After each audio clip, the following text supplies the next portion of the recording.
হযরত ওসমান রাদিয়াল্লাহু তাআলা আনহু বলতেন, আমার সাথীরা, আমি আমার হাবিবের কাছে, আল্লাহ রাব্বুল আলামিনের রাসূলের কাছে আমি শুনেছি এই কবরটাই হলো প্রথম স্টেশন, এই কবরটাই হলো প্রথম ইমিগ্রেশন কাউন্টার। এই জায়গায় যদি কেউ ধরা পড়ে যায়, কারো যদি চার্জশিট হয়ে যায়, সব জায়গায় ধরা পড়ে যাবে, হাসরে মিজানে সিরাতে কোনো জায়গায় নাজাত পাবে না। আর এই কবরটা যদি কেউ মুক্তি পেয়ে যায়, মিজান সিরাত হাসর সব জায়গা থেকে আল্লাহ তারে ভালোভাবে পার করে দিবেন। এটা হলো আসল জায়গা, মারাত্মক জায়গা, খুব মারাত্মক জায়গা। আমি এটাকে ইমিগ্রেশন কাউন্টার বলেছি আমার ভাষায়। ইমিগ্রেশন কাউন্টার যারা বিদেশ ভ্রমণ করেছেন তারা জানেন। লন্ডন যাবেন, আমেরিকা যাবেন, সৌদি আরব যাবেন, যে কোনো বিদেশে যাবেন, গেলেই পাসপোর্ট তারা দেখবে। পাসপোর্টে আপনার ন্যাশনালিটি কোনটা সেটাই তারা জানতে চাইবে। আপনি কোন দল করেন এটা তারা জানতে চাইবে না। আপনি কোন ভাষায় কথা বলেন তাও তাদের জানার দরকার নেই। প্রথমেই তারা আপনার ন্যাশনালিটি দেখবে, আপনার আইডেন্টিটি কি তারা জানতে চাইবে। তারপরে যদি স্যাটিসফ্যাক্টরি হয়, আপনাকে ভিসা দিয়ে ভেতরে ঢুকবার ব্যবস্থা করে দেবে। আর যদি তারা স্যাটিসফাইড না হয়, তাহলে আপনাকে মেহমানখানায় ঢুকানো হবে গ্রেফতার করে। কবর হচ্ছে এ ধরনের একটি ইমিগ্রেশন কাউন্টার। কবরের ভিতরে মানুষ যখনই রাখা হবে, সঙ্গে সঙ্গে দুজন ফেরেশতা আসবে। কবরের কাছে যারা এসেছিল, দাফন হয়ে যাওয়ার পর এই লোকগুলি 40 কদম যেতে যতক্ষণ লাগে, এর মধ্যেই দুজন ফেরেশতা এসে যাবে। এসে জিজ্ঞেস করবে, মান রব্বুকা, তুমি কোন দল করতে, ওটা তাদের জানার দরকার নেই। চাকরি কিসে করতেন ওটা জানার দরকার নেই। ব্যবসা করতেন না চাকরি করতেন প্রয়োজন নেই। প্রথমেই জিজ্ঞাসা করা হবে ন্যাশনালিটি, প্রথমেই জিজ্ঞাসা করা হবে তার ন্যাশনালিটি সম্পর্কে, তার আইডেন্টিটিটা কি, এবং সেটাকে সত্যায়িত করার জন্য, বোঝার জন্য 3টি প্রশ্ন। প্রথম প্রশ্ন, মান রব্বুকা ওয়া মা দীনুকা ওয়া মান নাবিয়্যুকা, তোমার রব কে, তোমার দ্বীন কি, তোমার নবী কে। যদি এই ব্যক্তি বেঈমান হয়, মুনাফিক হয়, সে বলবে হায় হাতা লা আদরি, হায় হাতা লা আদরি, জানি না, আমার রবকে আমি জানি না। তোমার দ্বীন কি, দ্বীন কারে কয় বুঝি না। এরপরে আল্লাহর নবী জনাবে মুহাম্মদ রাসূলুল্লাহ সাল্লাল্লাহু আলাইহি ওয়াসাল্লামকে দেখানো হবে, বলা হবে মা কুনতা তাকুলু ফি হাদার রাজুল, এই ব্যক্তি সম্পর্কে তোমার ধারণা কি নিকে, বলবে আমি চিনি না। নাউযুবিল্লাহ। বাস, এরপরে তার যা হবার তাই শুরু হয়ে যাবে। আর যদি বান্দাটা মুমিন হয়, প্রশ্ন করা হবে মান রব্বুকা, জবাব দেবে রব্বি আল্লাহ, আমার রব আল্লাহ রাব্বুল আলামিন। ওয়া মা দীনুকা, দীনুনা ইসলাম, আমার দ্বীন হচ্ছে ইসলাম। এরপরে আল্লাহর নবীকে দেখানো হবে। কয়েক রকমের বর্ণনা আছে। কোন বর্ণনায় আছে হুজুরের আকারে দেখানো হবে, অথবা রাসূলকে সরাসরি দেখানো হবে। বলা হবে মা কুনতা তাকুলু ফি হাদার রাজুল, এই লোকটি সম্পর্কে ধারণা কি। মুমিন ব্যক্তি বলবে হাদা নবিয়ুনা মুহাম্মাদুর রাসূলুল্লাহ সাল্লাল্লাহু আলাইহি ওয়াসাল্লাম, ইনি আমাদের সেই নবী মুহাম্মাদুর রাসূলুল্লাহ সাল্লাল্লাহু আলাইহি ওয়াসাল্লাম। আমরা যেন এই রকমের জবাব দিতে পারি, আল্লাহ কবুল করো। সকলে জোরে বলেন আমিন।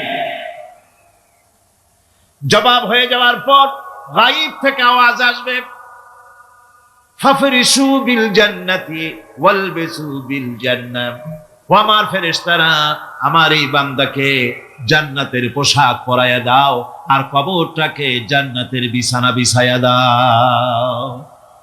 জান্নাতের পোশাক পরাইয়া দাও, জান্নাতের বিছানা বিছাইয়া দাও।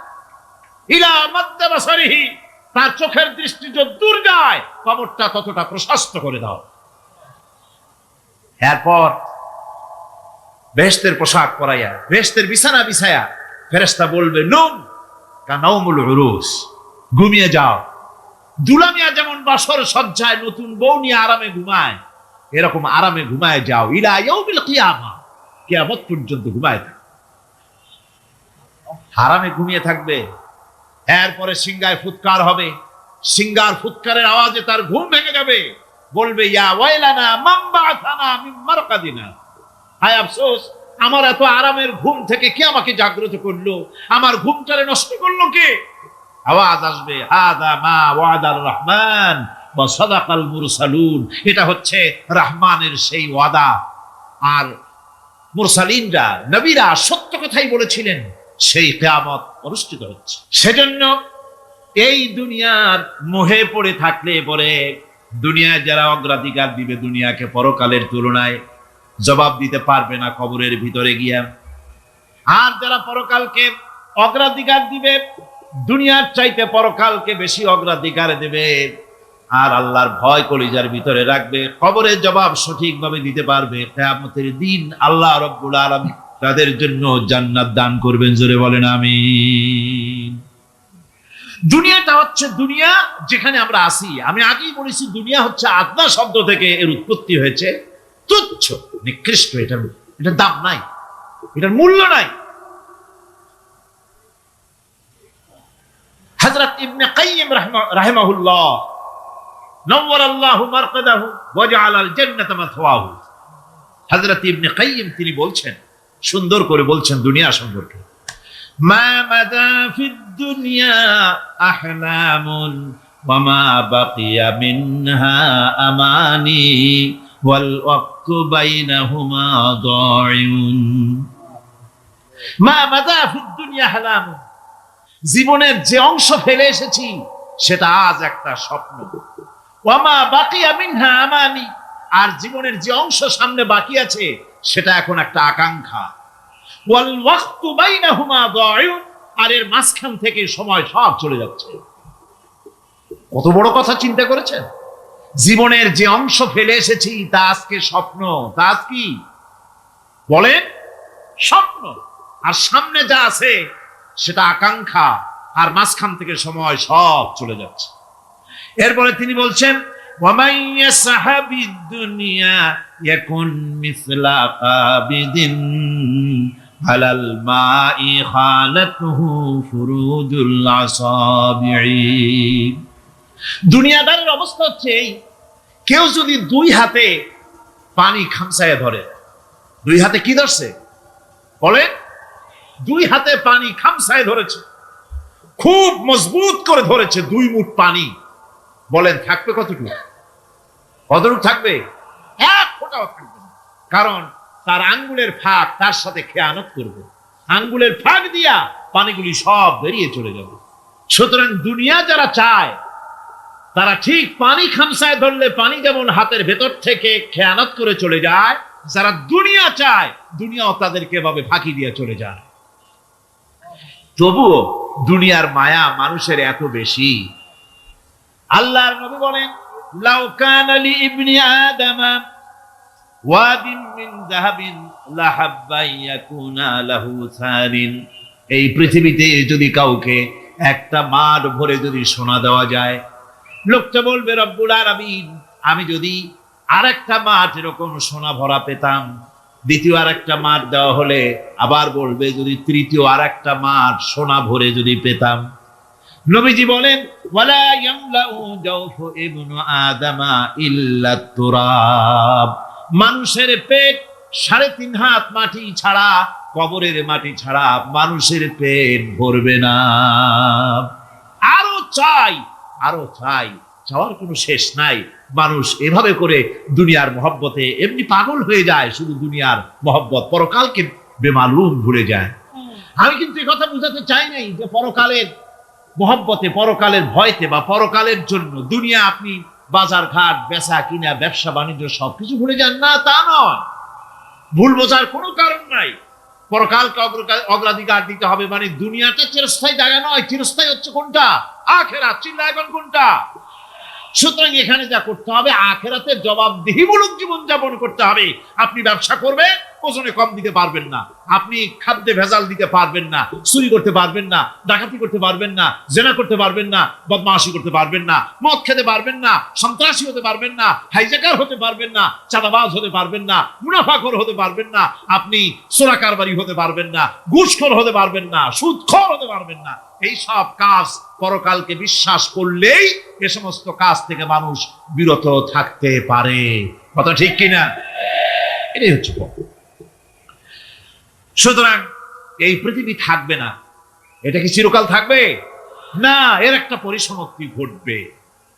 যেমন করে সারা বছর লেখাপড়া করার পর কলেজে, বিশ্ববিদ্যালয়, মাদ্রাসায়, হাই স্কুলে, সব জায়গায় সারা বছর লেখাপড়া করার পর যেমন পরীক্ষা দেওয়ার একটা দিন আসে, সারা বছর ব্যবসা করার পর হিসাব নিকাশ করার যেমন একটা সময় আসে,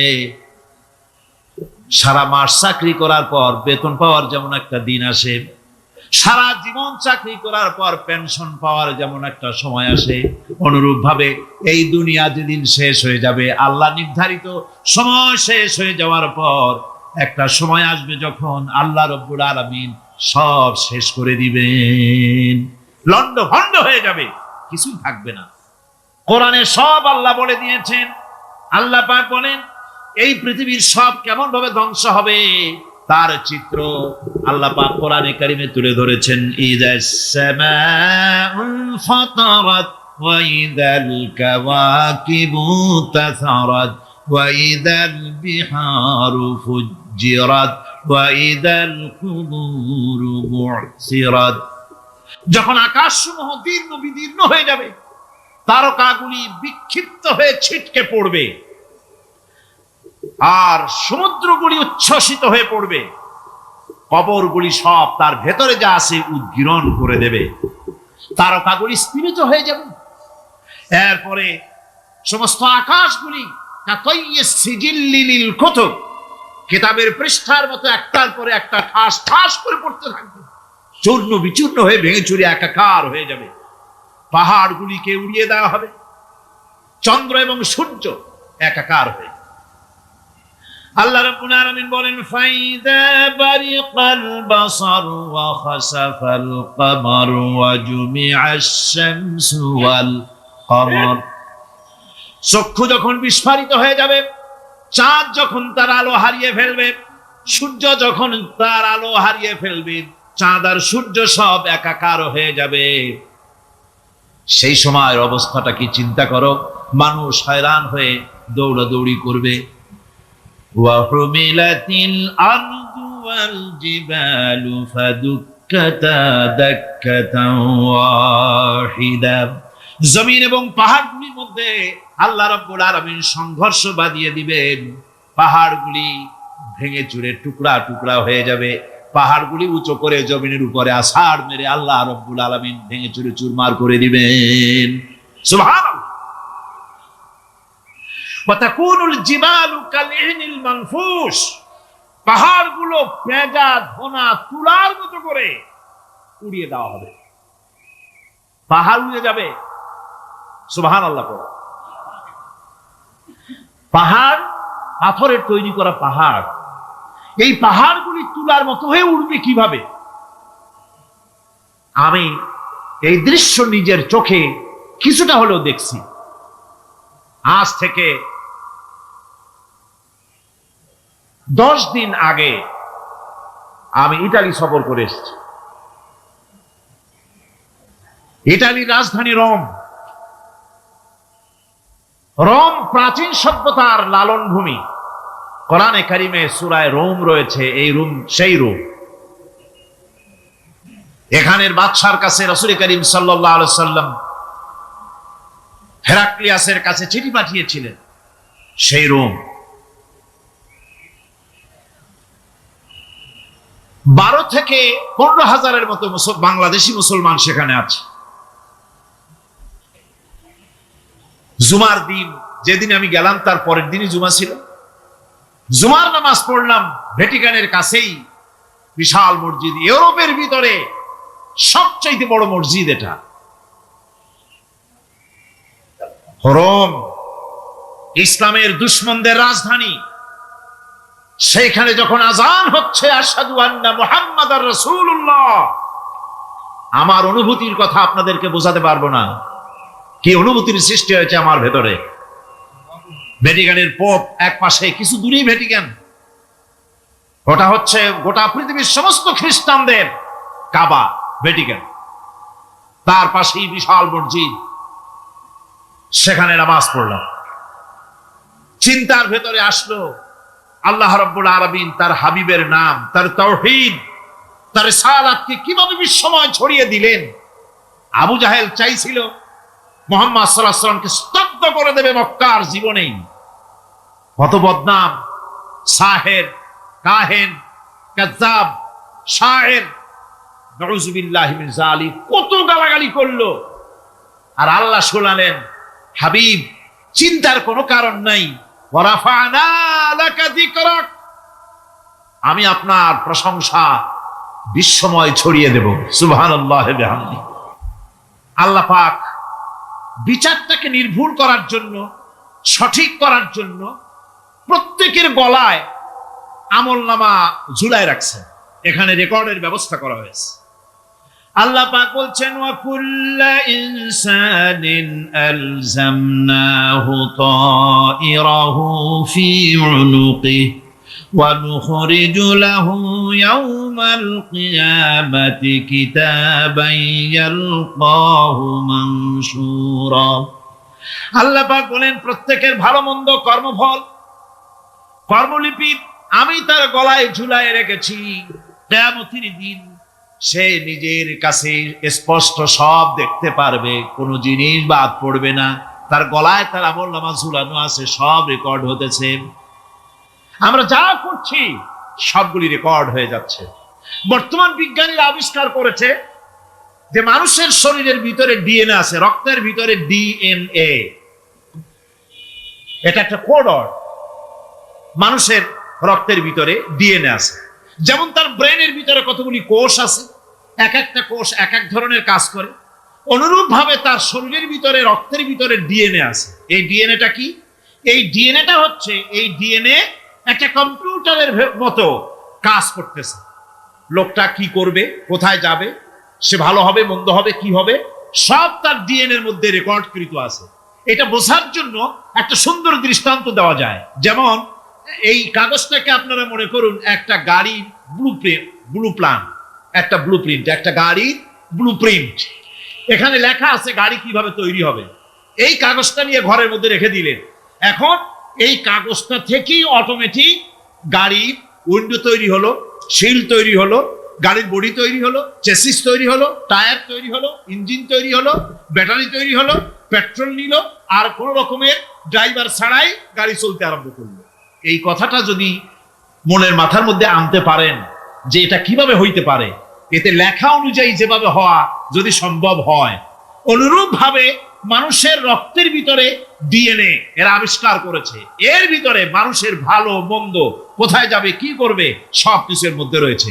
কোরআনে কারীমে আল্লাহ রাব্বুল আলামিন, আমি গত বছরও বলছিলাম যে বিজ্ঞানের আবিষ্কার যত বাড়বে, কোরআন বোঝা মানুষের জন্য তত সহজ হবে। কোন সুবহানাল্লাহ।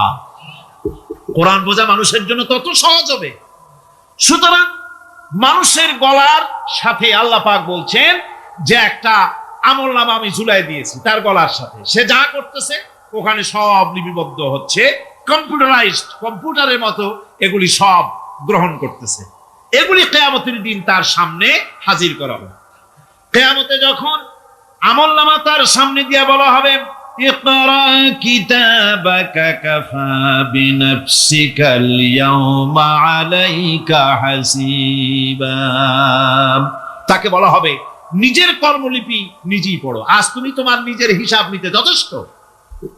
বন্ধুগণ, এই মাহফিলে যত লোক আমরা বসে আছি, আমরা আমাদের হিসাব নিতে যথেষ্ট না আরেকজন লাগবে? কোন আমরা যথেষ্ট কি না?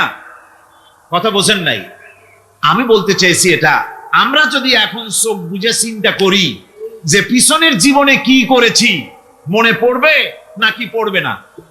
বলেন সবাই, পড়বে কি পড়বে না? ছোটবেলায় কবে পায়ের নিচে কাঁটা ফুটেছিল, কবে কোথায় আছাড় খেয়েছিলেন, কবে কার বেল, তাল, আম, কাঁচা আম চুরি করে খেতে গিয়ে কিল খেয়েছিলেন, তাড়া খেয়েছিলেন, তাকে এখন মনে নাই? আছে। তাহলে কিল, ওই তাল বেল চুরি করতে গিয়ে যে কিলটা খাইছিলেন সেটাও মনে আছে, ভালো মন্দ সব মনে আছে। তাহলে কোন হোটেলের রুমে কি করছিলেন, কোন স্কুলে কোন কলেজে কি করছিলেন, তারপরে জীবনে ছোট বড় ঘটনাগুলি চোখ বুঝতে মনে পড়বে না? এবার হিসাব করেন, মনে যদি পড়ে এবার হিসাব করেন আপনি জান্নাতি না জাহান্নামী। আপনি আপনার নিজের হিসাব নেওয়ার জন্য যথেষ্ট। তাকে হিসাব করতে বলা হবে, তোমার হিসাব, তোমার নিজের হিসাব নেওয়ার জন্য তুমি যথেষ্ট, তোমার হিসাব তুমি নিজেই করো, এটা পড়ো। আর সেই কিয়ামতের দিন কোন সাহায্যকারী মিলবে না। লান তানফাকুম আরহামুকুম ওয়ালা আওলাদুকুম ইয়াউমাল কিয়ামাহ। লান তানফাকুম, কিয়ামতের দিন কোনো ফায়দা হবে না, অবশ্যই কোনো ফায়দা হবে না, কোনো উপকারে আসবে না। কিয়ামতের দিন তোমার সন্তান, তোমার স্ত্রী, তোমার মাল, তোমার সম্পদ কোনো উপকারে আসবে না কিয়ামতের ময়দানে। সেদিন সব তোমার সাথে বিচ্ছা করবে, সব পালায় যাবে। সেখানে উৎকোষেরও কোনো কারবার নাই যে ঘুষ টুস দিয়া, ফেরেশতাদের কোনো রকম বুঝবাজ দিয়া, আলাদা কোনো চোরাগলি পথ দিয়া একেবারে ফুট করে ভেসতে চলে যাবেন, এমন কোনো সুযোগ নাই। অনেকে বলে হুজুর এমন কিছু দোয়া শিখায় দেন যাতে ওই সব জেহাদ, বোমা এগুলি খুব ভয় পাই, ওসব রাস্তা রাস্তা না, খুব সহজে কিছু দোয়া দুরূদ করিয়া আস্তে করে জান্নাতে চলে যাওয়া যায়, এরকম একটা দোয়া, এরকম একটা পথ বলে দেন। আমি বলি ভাই, এরকমের কোন চোরাগলি আমার রাসূল আবিষ্কার করতে পারেন নাই। আল্লাহর পয়গম্বরের ওই ধরনের কোন পথ আবিষ্কার করতে পারেন নাই। সেখানে কিয়ামতের দিন কাউকে উৎকোষ গ্রহণ করার কেউ নাই, উৎকোষ দেওয়া যাবে না। আর উৎকোষ দিবি নেবার কি, আপনার কাছে কিছু নাইও, থাকলেও নেওয়ার কেউ নাই। এই দুনিয়ায় ফাঁকিবাজি করে বহুত কিছু করা যায়, কিন্তু কিয়ামতের মাঠে এগুলি কিছুই চলবে না। اليوم لا ينفع مال ولا بنون। কিয়ামতের দিন ধন, সন্তান, সন্ততি আর সম্পদ কোনো কাজে লাগবে না। সেদিন শুধু আমল, আমল যদি ভালো হয় কাজে লাগবে, আমল খারাপ হবে সব শেষ হয়ে যাবে। আল্লাহ রাব্বুল আলামিন নবীজিকে ডেকে বলেছেন, নবী আপনি বলেন, কুল মা কুনতু বিদআম মিনার রাসূল, আপনি বলুন আমি কোন নতুন রাসূল নই, আমার আগে অনেক নবী রাসূল পৃথিবীতে এসেছেন, তারা বিদায় হয়ে গেছেন। আমি জানি না কিয়ামতের দিন আল্লাহ রাব্বুল আলামিন আমার সাথে কি ব্যবহার করবেন, আর আমি এও জানি না যে কিয়ামতের দিন আল্লাহ পাক তোমাদের সাথে কি ব্যবহার করবেন। এই আয়াত নাযিল হওয়ার পর আল্লাহর হাবিব তার মেয়েকে ডাকলেন, জামাইকে ডাকলেন, নাতিদেরকে ডাকলেন, আহলে বাইতদেরকে ডাকলেন, আর বললেন, ও আমার মেয়ে, কলিজার টুকরা ফাতেমা গো শোনো, কেবলমাত্র আয়াত নাযিল হয়ে গেল, আল্লাহ পাক আমাকে শুনাইছেন কিয়ামতের দিন আমি জানি না আমার সঙ্গে কি ব্যবহার করা হবে, আর এও জানি না যে তোমাদের সাথে কি ব্যবহার করা হবে। ও আমার কলিজার টুকরা মেয়ে ফাতেমা, কিয়ামতের দিন মুহাম্মদ সাল্লাল্লাহু আলাইহি সাল্লামের মেয়ে, এই হিসাবে তোমার নাজাতের ফয়সালা হবে না। ও আমার কলিজার টুকরা নাতি হাসান আর হোসেন, কিয়ামতের দিন মুহাম্মদ সাল্লাল্লাহু আলাইহি সাল্লামের নাতি হিসাবে ফয়সালা হবে না।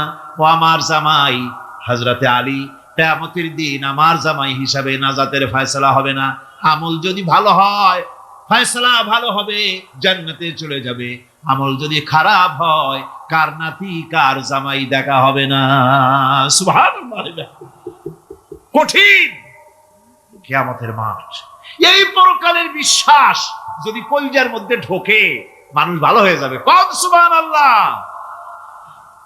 আপনাদের দৃষ্টিতে পারবে, কথার জবাব যে দিলেন না। পুলিশে কি মানুষের চরিত্র ভালো বানাইতে পারবে? পুলিশের চরিত্র ভালো বানাবে কেটা? সেটাই তো কথা। মানুষের চরিত্র যাতে ভালো থাকে, মানুষের জন্য খারাপ কাম না করে, সেজন্য পুলিশ। পুলিশ যাতে খারাপ কাম না করে সেজন্য আরো একটা ডিপার্টমেন্ট আছে না, তারা যাতে খারাপ কাজ না করে সেজন্য আর একটা আছে। এন্টি করাপশনের আবার এন্টি করাপশন আছে, তার উপর আবার এন্টি করাপশন আছে। এন্টিটার অভাব নাই। সুতরাং পুলিশ দিয়া, বিডিআর দিয়া, আর্মি দিয়া মানুষের, দেশের, জাতির চরিত্র ভালো বানানো যায় না। রাসূলুল্লাহ এ দিয়ে বানান না, এটা ইসলামের নিয়ম নয়। পুলিশ দিয়া, আর্মি দিয়া দেশের মানুষের চরিত্র ভালো বানানো যায় না। চরিত্র ভালো বানানো যায় কেবলমাত্র পরকালের ভয় দিয়া। কি কিসের ভয় দিয়া? ওই যে মক্কার জীবনে ওই সমস্ত মানুষগুলি যারা চুরি করত, ডাকাতি করত, জেনা করত, বদমাশি করত, যারা শয়তানি করত, যারা মানুষকে খুন করত, এই মানুষগুলি এত ভালো হয়ে গেল, যারা চুরি ছেড়ে দিল, ডাকাতি ছেড়ে দিল, জেনা ব্যভিচার ছেড়ে দিল, এত ভালো হয়ে গেল, পৃথিবীর মধ্যে সেরা মানুষ তারা হয়ে গেলেন। জোরে বলেন সুবহানাল্লাহ। নবীর সাহাবীরা পৃথিবীর শ্রেষ্ঠ সন্তান, নবীর সাহাবীরা পৃথিবীর সেরা মানুষ, তাদের চাইতে সেরা মানুষ নবীদের পরে আর কেউ হতে পারে না। জোরে কোন সুবহানাল্লাহ। নবীর পরে পৃথিবীতে শ্রেষ্ঠ মানুষ কারা?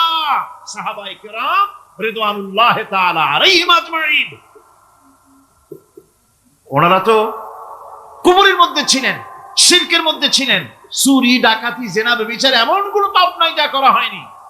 তারপরে যখন আল্লাহর নবীর কাছ থেকে তাওহীদ, রিসালাত ও আখিরাতের দাওয়াত পেলেন, কি সোনার মানুষ এক একজন হয়ে গেলেন। সুবহানাল্লাহ। যারা ছিলেন নারীর সতীত্বের জম, তারা হয়ে গেলেন নারীর সতীত্বের পাহারাদার। বন্ধুগণ, এরপরে একটা জীবন আসবে, ওই কিয়ামতের ময়দানে। এই পরকালের বিশ্বাসটা গুরুত্বপূর্ণ ব্যাপার, আমাদের সব কিছুর হিসাব দেওয়া লাগবে। আল্লাহ পাক বলেন, ইন্নাস সামআ ওয়াল বাসারা ওয়াল ফুআদা কুল্লু উলাইকা আনহু মাসউলা। নিঃসন্দেহে মানুষের শ্রবণ শক্তি, দর্শন শক্তি এবং তার অন্তঃকরণের কল্পনা সম্পর্কে আল্লাহ রাব্বুল আলামিনের কাছে জিজ্ঞাসিত হতে হবে। কান দিয়া কি করেছিলা, চোখ দিয়া কি করেছিলা, মুখ দিয়া কি করেছিলে, হাত দিয়ে কি করেছিলে, সবকিছুর জবাব আল্লাহ রাব্বুল আলামিনের কাছে দিতে হবে। সবটার জবাব দিতে হবে, কোনো কিছু বাদ যাবে না। এমনকি মনের ভিতরে যে কল্পনা আমরা করি, এই কল্পনার হিসাবও আল্লাহর দরবারে দিতে হবে। কোরআনে কারীম বলছেন, ওয়া ইন তুবদু মা ফি আনফুসিকুম আও তুখফুহু ইউহাসিবকুম বিহিল্লাহ। মনের ভিতরে তুমি যেটা কল্পনা করো সেটা প্রকাশ করো, অথবা তুমি গোপন রাখো, যাই তুমি করো না কেন, আল্লাহ রাব্বুল আলামিন এর হিসাবও তোমার কাছে নেবেন। ফায়াগফিরু লিমান ইয়াশাউ ওয়া ইউআযযিবু মান ইয়াশাউ ওয়াল্লাহু আলা কুল্লি শাইইন কাদির। মহান আল্লাহ পাক বলেন, করার পর তোমার মনের ভিতরে কি কল্পনা করেছিলে ওইটার হিসাব আমি নেব। হিসাব নেওয়ার পর যারে খুশি ক্ষমা করে দেব, যাকে খুশি শাস্তি প্রদান করব। সবকিছুর উপরে আল্লাহ রাব্বুল আলামিন শক্তিমান, সব তিনি করতে পারেন, সমস্ত কুদরত রয়েছে তার। সুতরাং মানুষদেরকে, আল্লাহর বান্দাদেরকে বিশ্বাস করতে হবে যে আমার কোনো কথা বাদ যাবে না। কথাগুলি রেকর্ড হচ্ছে, কথা রেকর্ড হচ্ছে। আমি যে ওয়াজ করতেছি, এই কথাগুলি রেকর্ড হচ্ছে নাকি হচ্ছে না? অনেক টেপ রেকর্ডার রেকর্ড হচ্ছে, অডিও ভিডিও হচ্ছে। আজ থেকে 50 বছর পর যদি এই রেকর্ড বাজানো হয়, আমাকে যদি বলা হয় যে আপনি অমুক জায়গায় অমুক কথা বলেছেন, আমি যদি বলি না আমি কথা বলিনি, তারপরে যদি রেকর্ড বাজানো হয়, তাহলে আমি কথা যে বলি নাই যদি বলি, তাহলে এটা ধরা পড়বে না? সেখানে ধরা পড়বে না? তাহলে এই মানুষের কথা প্লাস্টিকের ফিতায় রেকর্ড করে 50 বছর, 100 বছর, 200 বছর, 500 বছর যদি প্লাস্টিকের ফিতায় এটাকে চলচ্চিত্র করে অথবা টেপ রেকর্ডারে করে যদি ধরে রাখা যায়, এই বুদ্ধিটা কে দিলেন কত দেখি? সবাই কন্যা এই বুদ্ধিটা দিলেন কে? যে আল্লাহ রাব্বুল আলামিন মানুষের মাথায় বুদ্ধি দিলেন, যার দ্বারা সে মানুষের কথাবার্তা, অ্যাক্টিভিটি সব ধরে রাখতে পারে। সে আল্লাহ রাব্বুল আলামিন বুঝি আপনার আমার কথা এবং আপনার আমার অ্যাক্টিভিটিসকে তিনি বুঝি ধরে রাখতে পারবেন না কিয়ামত পর্যন্ত? পারবেন কি না? সেজন্য রাব্বুল আলামিন বলেন, মা ইয়ালফিযু মিন কাওলিন ইল্লা লাদাইহি রাকীবুন আতীদ। সমস্ত কথা রেকর্ড হচ্ছে। সুবহানাল্লাহ কোন জোরে। সমস্ত কথা রেকর্ড হচ্ছে, একটা কথা বাদ যাবে না। মুখ আছে বলেই কথা বলবেন তা না, হিসাব করে কথা বলতে হবে। গীবত গাওয়া যাবে না, মিথ্যা কথা বলা যাবে না, মিথ্যা ওয়াদা করা যাবে না। মিথ্যা ওয়াদার তো মৌসুম এসে গেছে। কি কোন বোঝেন কথা? হ্যাঁ, মিথ্যা ওয়াদা মৌসুম এসে গেছে। এখন মৌসুমে বাহার, মিথ্যা বলার। কত সুন্দর সুন্দর ওয়াদা, সোনা দিয়া রাস্তা বানায় দেবো। অভুক্ত মানুষদের বলা হয় না খেয়ে মরবেন না, কিন্তু কি খেয়ে মরবে তাও কয় না। আমরা যদি যাইতে পারি তাহলে মটকির মতো রসগোল্লা বানাই দেব, গরুর গাড়ির চাকার মতো জিলাপি বানাই দেব, খাইতে গিয়ে হা করে শীত হয়ে থাকবে। কত রঙিন রঙিন কথা। মিথ্যা ওয়াদার সময় এসেছে। ভাইরা আমার, পরকাল যদি বিশ্বাস করে সেই ব্যক্তি কিছুতেই মুখ আছে বলেই যা খুশি বলবে না, পরনিন্দা করবে না, পরচর্চা করবে না, হাত আছে বলেই যা তা লিখবে না। ঘটনা হইল একটা, লিখলো আর একটা। কলম একটা আছে বলেই যা খুশি তা লেখা যায় না, মুখ আছে বলেই যা খুশি তা বলা যায় না, চোখ আছে বলেই যা খুশি তা দেখা যায় না। গরু খাওয়া জায়েজ করা হয়েছে বলে গরুর লেজ থেকে মাথা পর্যন্ত পাইকারি দরে সব খাওয়া যায় না। গরু খাওয়া হারাম না হালাল? হালাল। পাইকারি দরে লেজ থেকে মাথা পর্যন্ত সব খাওয়া হালাল না। ওর মধ্যে আল্লাহ কিছু হারাম রেখে দিছে, সেগুলোকে বাইসে খাইতে হবে। আল্লাহ দেখতে চান পাইকারি দরে জমের খাওয়া খাও, না আমার হারাম গুলি বাদ দিয়া খাও, নিষেধ করা গুলি বাদ দিয়া খাও। মুখ আছে বলেই যা খুশি তা বলা যাবে না, কান আছে বলেই যা খুশি তা শোনা যাবে না, চোখ আছে বলেই যা খুশি তা দেখা যাবে না, হাত পা আছে বলেই যা খুশি তা করা যাবে না। সবটার পেছনে আল্লাহ রাব্বুল আলামিনকে ভয় করা লাগবে। মহান আল্লাহ রাব্বুল আলামিন বলে, বান্দারে তোমার সমস্ত কার্যাবলী, এমনকি তোমার চাহনিটা পর্যন্ত কার দিকে কি নিয়তে তাকায়ছো কেউ জানে না, আমি আল্লাহ রাব্বুল আলামিন জানি। وَيَعْلَمُ خَائِنَةَ الْأَعْيُنِ وَمَا تُخْفِي الصُّدُورُ। তোমার অন্তঃকরণ কি জিনিস গোপন করে, আর তোমার চক্ষু কি লুকোচুরি খেলে, আমি টের পাই। সুবহানাল্লাহ বিহামদি। চশমার ফাঁক দিয়া কি দেখো, কারে দেখো, কি নজরে দেখো, সানগ্লাস পরিয়া, কেউ ঠিক পায় না, আমি ঠিক পাই। সুবহানাল্লাহ, জোরে কান সুবহানাল্লাহ। সুতরাং চোখের নজরের হিসাব হবে, হাতের কাজের হিসাব হবে, পায়ের চলার হিসাব হবে, আপনার বলার হিসাব হবে, মুখে যা বলেছেন, যা করেছেন, হাত পাও দিয়ে যা করেছেন, সবকিছুর হিসাব হবে কিয়ামতের দিন। আল্লাহর দরবারে সবকিছু উপস্থিত হবে, কোনো জিনিস বাদ পড়বে না। فَمَن يَعْمَلْ مِثْقَالَ ذَرَّةٍ خَيْرًا يَرَهُ وَمَن يَعْمَلْ مِثْقَالَ ذَرَّةٍ شَرًّا يَرَهُ। ছোট্ট একটা ভালো কাজ যদি করো, তাও হাজির করা হবে সামান্যতম ভালো কাজও তোমার বাদ পড়বে না। আর ক্ষুদ্রতম কোনো খারাপ কাজ করলে তাও উপস্থিত করা হবে, সব তোমার সামনে, কোনো জিনিস বাদ পড়বে না, সব দেখতে পাবে কিয়ামতের দিন। ভালো কাজটাও আর খারাপ কাজটাও আল্লাহর কাছে সেদিন আল্লাহ পাক মানুষের সামনে উপস্থিত করে দিবেন। আল্লাহ পাক বলছেন, সেদিন এই জমিন, তার ভিতরে যা লুক্কায়িত ছিল, জমিন সব বের করে দেবে। কাআন্নাহুম জারাদুম মুনতাশির। টিড্ডি, ফড়িংগুলি, পোকাগুলি মাটির থেকে যেমন বেরোয়, এ মাটির ভিতরে যা আছে কিয়ামতের দিন সব মাটি বের করে দেবে।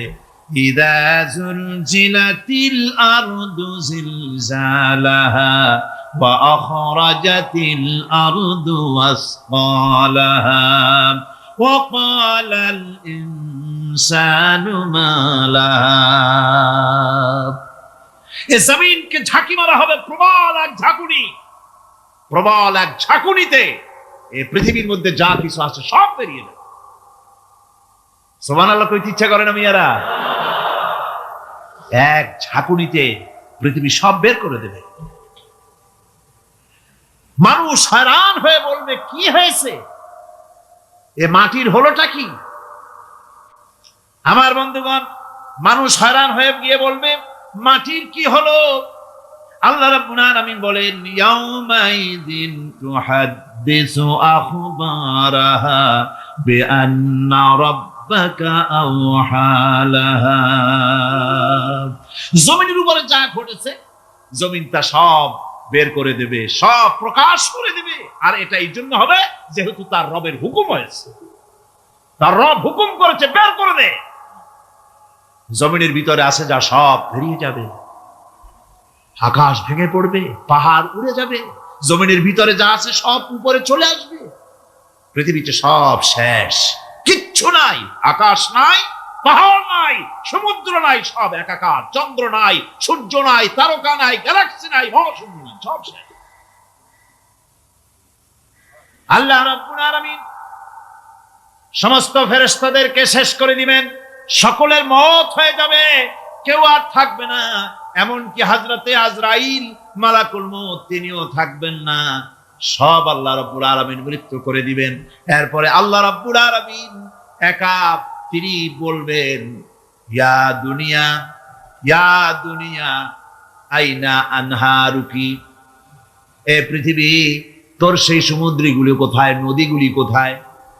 ইয়া দুনিয়া আইনা আশজারুকি, হে দুনিয়া তোমার গাছগুলি কোথায়, এত বন বনানি এত গাছ ছিল। ইয়া দুনিয়া আইনা জিবালুকি, হে পৃথিবী তোর জমিনে যত পাহাড় ছিল পাহাড়গুলি কই? যত স্বৈরাচার ছিল জমিনের উপরে, যারা স্বৈরাচারী মনোবৃত্তি নিয়ে মানুষ ধ্বংস করেছে, দেশ ধ্বংস করেছে, মায়ের বুক খালি করেছে, ওই স্বৈরাচারগুলি কই? কোনো জবাব নাই। আল্লাহ পাক এর পরে বলবেন, লিমানিল মুলকুল ইয়াউম, কার রাজত্ব আজকে, রাজত্বটা কার? আল্লাহ তিনবার আওয়াজ দিবেন, আজকে রাজত্ব কার? আল্লাহ পাক যখন তিনবার করে ডাক দিবেন, কোনো জবাব নাই, কোনো জবাব নাই। কে জবাব দেবে? আল্লাহ রাব্বুল আলামিনের সামনে কার ক্ষমতা আছে কথা বলার? কেউ তো নাই, সব শেষ।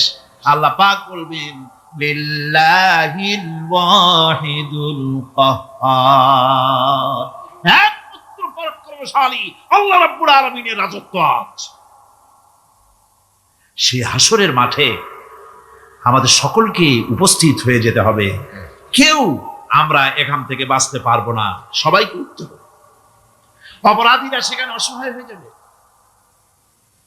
অপরাধীরা অসহায় হয়ে যাবে। আল্লাহ পাক বলেন, ফাইদা জাআতিস সাখাতু ইয়াওমা ইয়াফিরুল মারউ মিন আখিহি ওয়া উম্মিহি ওয়া আবিহি ওয়া সাহিবাতিহি ওয়া বানিহি। অবশেষে যখন কান ফাটানো আওয়াজ আসবে, এই আওয়াজ সেদিন মানুষ নিজের মা বাপ ভাই বোন সব থেকে বিচ্ছিন্ন হয়ে যাবে, সব একের থেকে আরেকজন পালায় যাবে, হারায় যাবে, কেউ কাউকে আর খুঁজে পাবে না। সেদিন ওই কিয়ামতের মাঠে বিভীষিকাময় দৃশ্য, মানুষ হয়রান হয়ে যাবে, মাথার এক হাত অথবা অর্ধ মাইল অথবা এক বিগত এতটুকুন উপরে ওই প্রকাণ্ড সূর্যটার তাপ আসবে, গুনাহগারের মাথার চান্দি ফেটে গিয়া মগজগুলি গলে গলে নাক কান দিয়ে বের পড়তে লাগবে, জিহ্বাটা কুকুরের মতো ঝুলে নাভিস্থল পর্যন্ত পড়ে যাবে, মাটিটা সূর্যের উত্তাপে তামার মতো গরম হয়ে যাবে, সারা হাসর জুড়ে আওয়াজ হবে, পানি পানি পানি। মানুষেরা হয়রান হয়ে যাবে সেই হাসরের ময়দানে। এই চরম কষ্টের ভিতরে আল্লাহ রাব্বুল আলামিন বলেন, সেদিন দুটো ভাগ হয়ে যাবে, একদল মানুষের চেহারা আলোয় ঝলমল হয়ে যাবে, আর একদল মানুষের চেহারাগুলি কালো হয়ে যাবে। উজুহু ইয়াওমাইযিন মুসফিরাতুন দাহিকাতুন মুস্তাবশিরা ووجوه يومئذ عليها غبرة।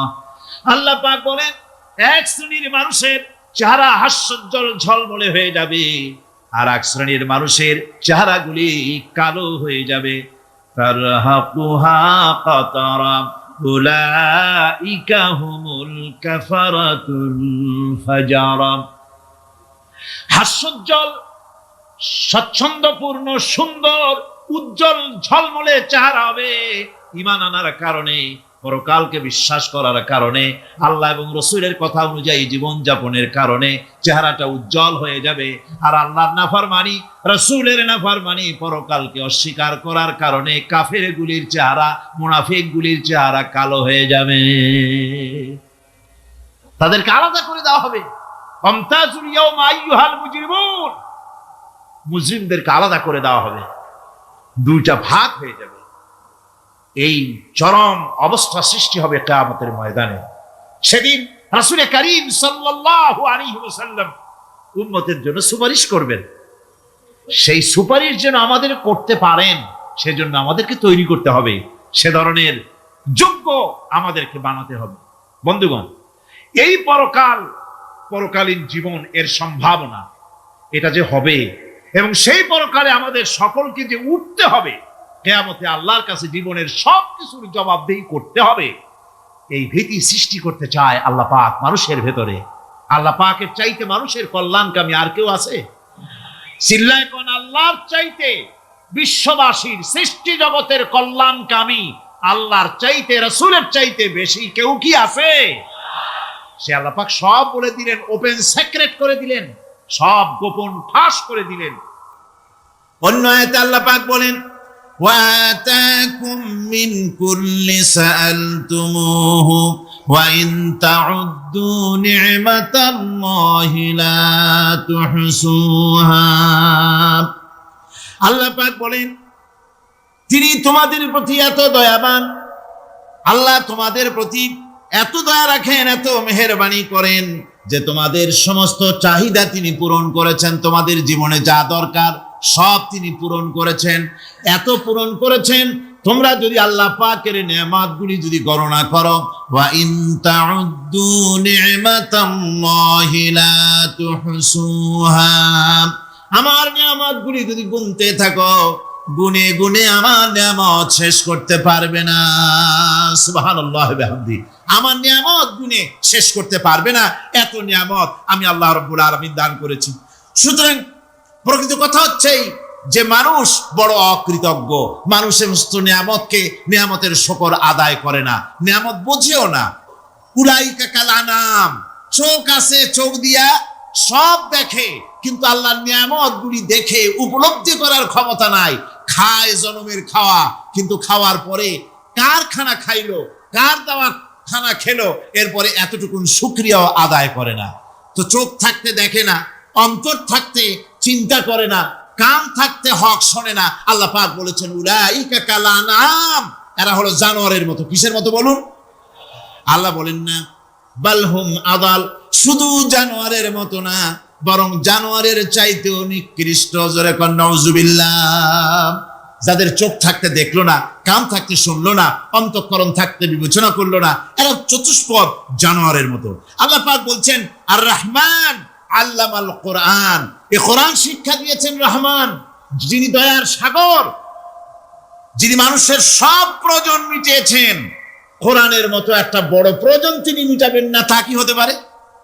জোরে কোন হতে পারে? মানুষ সৃষ্টি করলেন, অথচ মানুষের চলার পথ দিলেন না। মানুষ সৃষ্টি করলেন, মানুষ কোন পথে চলবে, কি করলে আল্লাহ রাজি হবেন, কি করলে বেহেশতে যাব, কি করলে শান্তিতে থাকবো দুনিয়ায়, এর কোনো পরিকল্পনা তিনি দিলেন না। তিনি শুধু বললেন, নামাজ পড়ো, রোজা রাখো, আর তা যদি না করো কিয়ামতে জাহান্নামে যাবা। আল্লাহ কি এইভাবে জালিম? আল্লাহ এরকম জালিম? ওয়ামাল্লাহু বিযাল্লামিন লিল আবিদ। আল্লাহ পাক বলেছেন, আমি আমার বান্দার জন্য জালিম নই, আমি বান্দার উপর জুলম করি না। আল্লাহ পাক রহমান, তিনি আমাদের পথ দেখিয়েছেন। তিনি কি সুন্দর, কত রহমত তার, কত দয়া। রহমান নাম দিয়ে সূরাটি শুরু করেছেন। এই কোরআন শিক্ষা দিয়েছেন তিনি, যিনি দয়াবান। আল্লাহ রাব্বুল আলামিন বলেন, আল্লাযী জাআলা লাকুমুল আরদা মাহদান ওয়া জাআলা লাকুম ফীহা সুবুলান লাআল্লাকুম তাহতাদুন। তিনি আল্লাহ যিনি তোমাদের জন্য এই পৃথিবীটাকে সমতল করেছেন, এই পৃথিবীটাকে সুন্দর করেছেন, সমতল করে দিয়েছেন।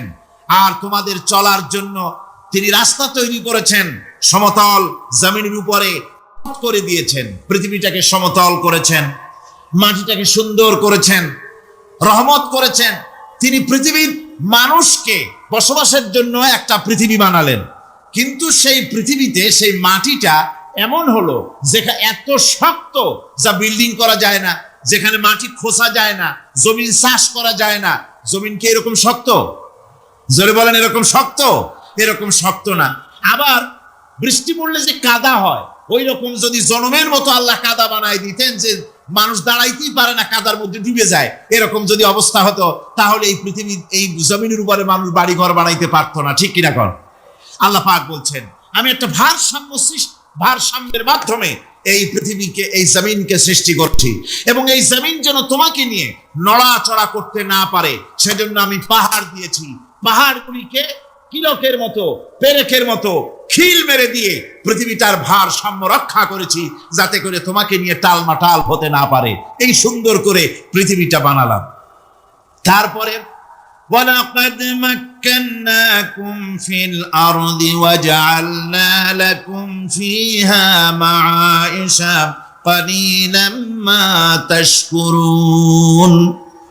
আল্লাহ পাক বলেন, আবার দেখো, এই জমিনে আমি তোমাদেরকে প্রতিষ্ঠিত করেছি, আর জমিনের উপরে তোমরা যাতে রুজি রোজগার করতে পারো সে ব্যবস্থাও আমি করে দিয়েছি।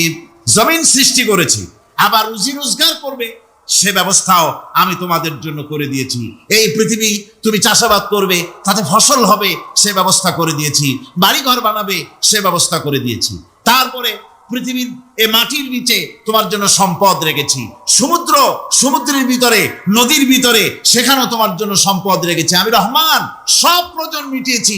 শুধু এর জন্য নয় যে সৃষ্টি করলাম, ইবাদত করলাম আর জাহান্নামে পাঠাই দিলাম, তা তো না। তোমাকে আমি সৃষ্টি করেছি, তোমার প্রয়োজন, যত প্রয়োজন তোমার ছিল জীবনে, সমস্ত প্রয়োজনগুলি আমি মিটিয়েছি। আল্লাহ পাক বলছেন, ওয়া হুয়াল্লাযী সাখখারাল বাহরা লিতাকুলু মিনহু লাহমান তারিয়ান ওয়া তাস্তাখরিজু মিনহু হিলিয়াতান তালবাসুনাহা। আল্লাহ পাক বলেন, এই সমুদ্রকে আমি আল্লাহ তোমার নিয়ন্ত্রিত, তোমার নিয়ন্ত্রণাধীন করে দিয়েছি সমুদ্রকে, আর তার ভিতরে তাজা মাংস, তাজা গোশত তোমার জন্য রেখেছি, খাবার রেখেছি। আবার তুমি পরিধান করতে পারো এমন জিনিসও, ব্যবহারের জিনিস সমুদ্রের মধ্যে রেখে দিয়েছি। তার মানে হলো সমুদ্রের ভেতরে, তার ভিতরে মাছ রয়েছে, টাটকা মাছ আছে, মণিমুক্তা আছে। স্থলভাগে পৃথিবীর মাটির উপরে যত জিনিস আছে, যত নিয়ামত আছে, সমুদ্রের তলদেশে তার কোনো অংশে কম নাই, বরং তার থেকে আরো বেশি আছে। মাটির উপরে যত নিয়ামত আছে, সম্পদ আছে, মাটির তলায় তার থেকে কোনো অংশে কম নাই, অনেক নিয়ামত মাটির তলায় আছে। খনিজ দ্রব্যগুলি মাটির তলায় থাকে। সমুদ্রের তলদেশে অসংখ্য নিয়ামত আল্লাহ রাব্বুল আলামিন রেখেছেন। বলছেন, আমি হচ্ছে রহমান, আমার দয়ায় ভরা, আমি তোমার সমস্ত প্রয়োজন আমি আমার দয়া দিয়ে আমি মিটিয়েছি। আমার ভাইরা, আল্লাহ সুবহানাহু ওয়া তাআলা তিনি হচ্ছেন রহমান, তিনি হচ্ছেন রহমান। জোরে বলেন, তিনি কি? দয়ার সাগর, যিনি মানুষের সমস্ত প্রয়োজন মিটিয়েছেন, তিনি কোরআন অবতীর্ণ করেছেন। আমি আল্লাহর দয়ার কথা, রহমান শব্দের ব্যাখ্যা আপনাদের সামনে করে সামনে এগোচ্ছি। আল্লাহ পাক বলছেন যে আমি এই পৃথিবী সৃষ্টি করলাম, মাটিতে তোমাদের জন্য চতুষ্পদ জন্তু সৃষ্টি করেছি, বাতাসের উপরে পাখিরা সাঁতার কাটছে, আর পানির ভিতরে মৎস্যরাজি রয়েছে। এ সমস্ত প্রাণীগুলি আত্মরক্ষার জ্ঞান আমি দান করেছি, তারা তোমাদের জন্য উপকার করে। সেই পশুগুলি পশম দিয়ে তোমাদের কাপড় চোপড় তৈরি হয়। তারপরে তার চামড়া তোমরা পরিধান করো। এই পশুগুলিও তোমাদের জন্য আমি এক নিয়ামত হিসেবে দিয়েছি। ওয়াল-আনআমা খালাকাহা লাকুম ফীহা দিফউন ওয়া মানাফিউ ওয়া মিনহা তা'কুলুন। আল্লাহ সুবহানাহু ওয়া তাআলা বলেন, আমি মানুষের জন্য পশু তৈরি করেছি, চতুষ্পর্যন্ত সৃষ্টি করেছি, যার পশম দিয়ে তোমাদের জন্য শীতের পোশাক তৈরি হয়। আপনারা যে এই যে চাদর গায়ে দেন, কম্বল গায়ে দেন, এগুলো কার পশম? পশুর পশম। পশুগুলির, জন্তুগুলির পশম দিয়ে আপনাদের জামা কাপড়গুলি তৈরি হয়। তারপরে এই পশু আপনাদের জন্য বাড়িতে পাহারা লাগায়। আল্লাহ পাক বলছেন, এছাড়া এই পশুগুলি আমি এমন নিয়ামত দান করেছি, সমুদ্রের ভিতরে, জমিনের উপরে, মাটির তলায়, আবার আকাশের উপরে, জমিনের উপরে বিচরণশীল জীবগুলিও তোমার জন্য তৈরি করেছি। وَتَحْمِلُ أَثْقَالَكُمْ إِلَى بَلَدٍ لَمْ تَكُونُوا بَالِغِيهِ إِلَّا بِشَقِّ الْأَنفُسِ। আল্লাহ পাক বলেন, এই পশুগুলি তোমাদের আরো অনেক উপকারে আছে। তোমাদের বোঝাগুলি, বড় বড় বোঝাগুলি তারা এক শহর থেকে আর এক শহরে, দূর থেকে দূরান্তরে পিঠে করে তারা বহন করে নিয়ে যায়, যা তোমরা বহন করতে পারতে না। তোমাদের জন্য দারুণ কষ্ট হতো, মুসিবত হতো। এই ধরনের বোঝাগুলি, পশুগুলি তোমাদের জন্য বহন করে নিয়ে যায়। গাধা, ঘোড়া, হাতি, আপনাদের বোঝাগুলিকে, বিরাট বিরাট বোঝা যা টানতে ট্রাক লাগে, মানুষের জন্য কষ্ট হয়, এই বোঝাগুলিও এই পশুর দ্বারা আল্লাহ পাক বহন করায় থাকেন। আল্লাহ পাক বলছেন, ইন্না রাব্বাকুম লারাউফুর রহিম। নিশ্চয়ই তোমাদের রব, তিনি তোমাদের প্রতি অত্যন্ত দয়াশীল। তার দয়া পৃথিবীর চতুর্দিকে ছড়িয়ে আছে। তিনি আমাদেরকে এ কোরআন নাযিল করেছেন, এ কোরআন আমাদেরকে শিক্ষা দিয়েছেন এমন এক রহমান, যার দয়া পৃথিবীর চতুর্দিকে সর্বত্র ছড়িয়ে আছে। আল্লাহর দয়া চতুর্দিকে কি ছড়িয়ে আছে কোন? আল্লাহর দয়া, আল্লাহর মহব্বত, আল্লাহর করুণা সর্বত্র ছড়িয়ে আছে। আল্লাহ পাক বলছেন, পশু সৃষ্টি করলাম, পশুগুলি তোমাকে পাহারা দিল, তার গোশত তোমরা খেলে, তাকে দিয়ে তোমরা মাল বহন করলে, তার পশম দিয়ে জামা কাপড় বানালে। আরো দেখো কি করলাম এই পশু দিয়ে, ওয়া ইন্না লাকুম ফিল আনআমি লাইবরা নুসকিকুম মিম্মা ফি বুতুনিহি মিন বাইনি ফারসিন ওয়া দামিন লাবানান খালিসান সাইগান লিশারিবিন। আল্লাহ রাব্বুল আলামিন বলেন, চতুষ্পদ জীবের মধ্যে বুদ্ধিমান ব্যক্তিদের জন্য নিদর্শন রয়েছে। যারা বুদ্ধিমান তাদের জন্য নিদর্শন রয়েছে। দেখো, তোমার গাভীগুলি, এগুলি জমিনের ঘাস খেলো। এই ঘাস খাওয়ার পর তার শরীরের ভিতরে রক্ত তৈরি হলো, পেশাব হলো, ময়লা হলো। সেই পেশাব, ময়লা, রক্ত ইত্যাদির ভেতর থেকে আমি তোমাদের জন্য দুধ তৈরি করে দিলাম। যেখান থেকে পেশাব বের হলো, পায়খানা বের হলো, তার পাশের থেকে স্বচ্ছ, সুন্দর, সুমিষ্ট, সুস্বাদু দুধ আমি তোমাদের জন্য বের করে দিলাম। সুবহানাল্লাহ বিহামদি। দেখুন, এই দুধ আল্লাহ পাক তৈরি করলেন। কাগজ তৈরি হয় যে মিল, কলকারখানায়, পেপার মিল। আপনারা যদি কোনো পেপার মিলে যান তো যে দেখবেন কাগজ তৈরি হয় গাছ দিয়ে। এই গাছগুলি মিলের মধ্যে, মেশিনের মধ্যে ঢুকানো হয়।